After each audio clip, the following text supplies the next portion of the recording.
বর্তমানে আমার ইনবক্সে আর ফেসবুকের বর্তমান অবস্থা যে এরকম।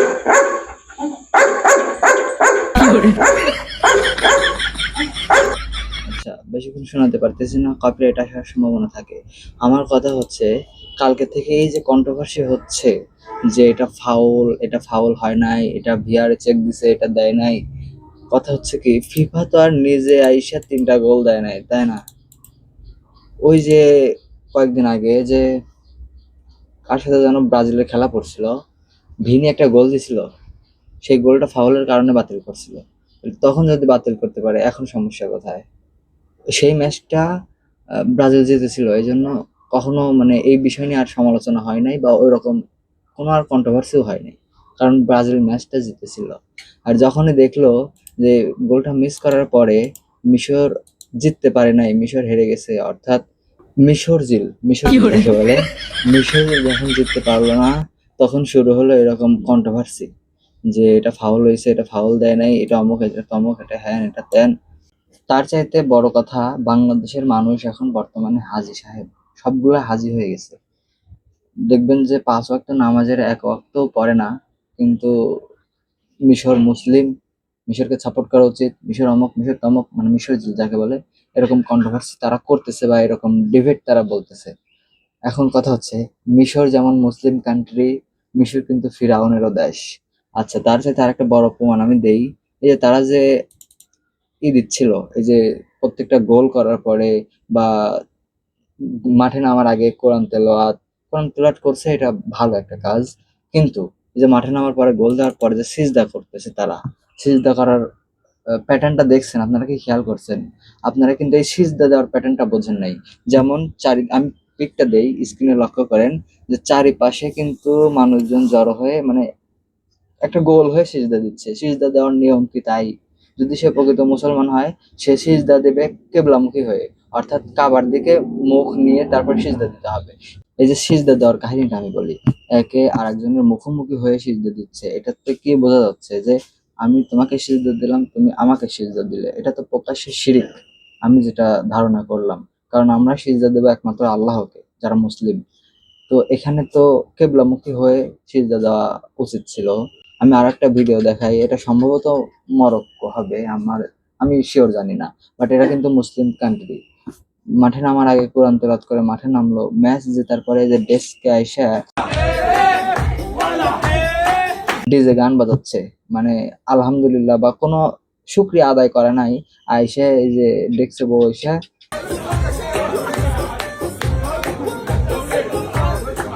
ডিজে বাজাচ্ছে। তাহলে এটা কি মুসলিম এর পরিচয় দিচ্ছে বলেন? আপনারা তো মুসলিম মুসলিম বলে মাথায় নিচ্ছেন, মানে খেলার মধ্যে ধর্মটা নিয়ে আসতেছেন। খেলার মধ্যে ধর্ম কেন আসবে? এই যে যারা খেলতেছে, আমাদের ইসলামে তো নিষেধ আছে যে আহ, হাঁটুর উপরে কাপড় পরা সম্পূর্ণ নিষেধ। মানে করছে কি যে তারা তো মুসলিম কান্ট্রির মুসলিমকে, মানে ইসলামকে রিপ্রেজেন্ট করার জন্য তারা কোরআন শরীফ পাঠ করে খেলার মাঠে নামে, এটা 100% নিঃসন্দেহে ভালো কাজ। কিন্তু খেলায় যখন জয়লাভ করে, তাদের মুডটা চেঞ্জ হয়ে, মুড সুইং হয়ে এই যে এরকম পর্যায়ে চলে যায়।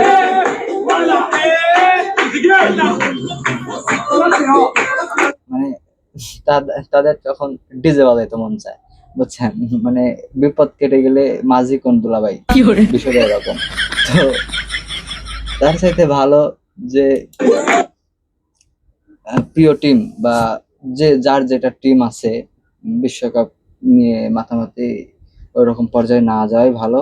আর খেলার মধ্যে ধর্ম টেনে নিয়ে আসা, হাদিস টেনে নিয়ে আসা, কোরআন টেনে নিয়ে আসা, ইসলাম টেনে নিয়ে আসা, এই এই ধরনের বোকামি কারা করে, যাদের মাথায় ন্যূনতম জ্ঞানটুকু নাই, তারাই কাজ করে।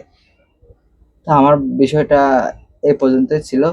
আর কালকে থেকে যে হাফ টাইমের আগে যে 2টা গোল খাইলো আর্জেন্টিনা, আমি তো আর্জেন্টিনা সাপোর্টার, এই জন্য হয়তো এরকম কথা বলতেছি, এরকম আপনারা বলতে পারেন।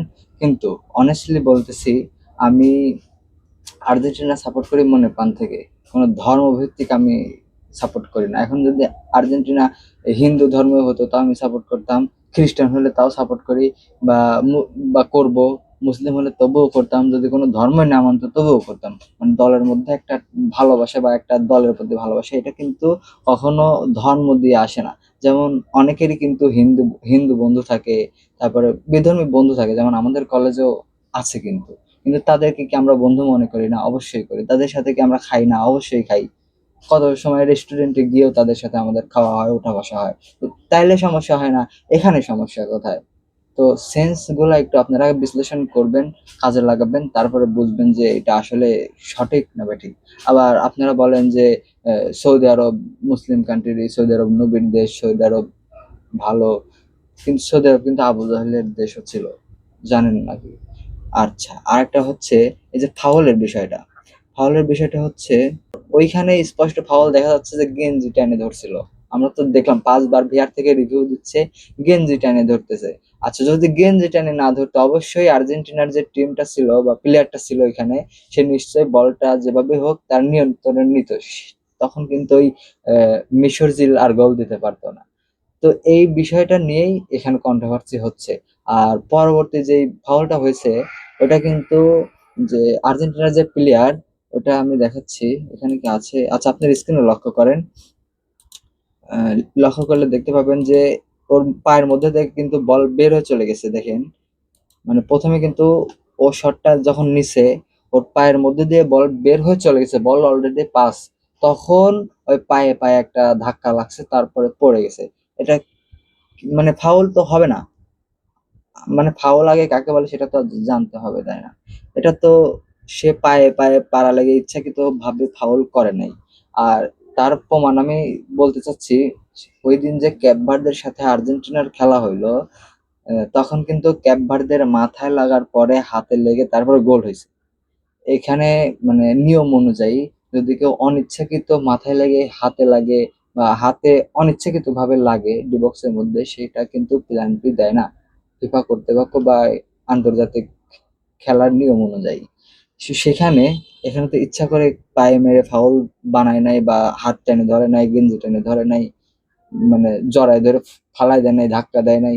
এখানে বল টেনে নিয়ে যাইতে অনিচ্ছাকৃত ভাবে সে পড়ে গেছে, পায়ে পা বাইধে। এখানে ফাউল কিভাবে আশা করেন আপনারা? আর আমি আগেরটাও দেখাইলাম যে সেখানে কিন্তু মানে আর্জেন্টিনার প্লেয়ারটা ওই সেম ভাবে পড়ে গেছে, কিন্তু সেটা ফাউল দেয় নাই। এটা ফাউল দিবে কিভাবে? আর সেখানে গেঞ্জি টেনে ধরছিল জন্য ভিআর 5 বার চেক দেওয়ার পরে সেই গোলটা বাতিল করছে। এখন মিশর জিলে মানে কড়া হুঁশিয়ারি যে ফিফা হলো তাদেরকে কিনে নিয়েছে, ফিফা তাদেরকে সমর্থন করতেছে। আর সবচেয়ে বড় কথা, 3টা যে আর্জেন্টিনা গোল দিল, এটা কি ফিফা নিজে এসে দিয়ে গেছিল, কিংবা রেফারি নিজেই 3টা গোল দিয়ে জিতায় দিছে নাকি, এমনটা নাকি? তো বিষয়টা এরকমই। সবাই ভালো থাকবেন, সুস্থ থাকবেন। আমার কথা হয়তো বা অনেক জায়গায় ভুল হতেই পারে, আমি মানুষ, আমার ভুল হবেই। তো সুতরাং সবাই ভালো ভালো কমেন্ট করবেন এবং আমার ভুলগুলো ধরাই দিবেন। আসসালামু আলাইকুম।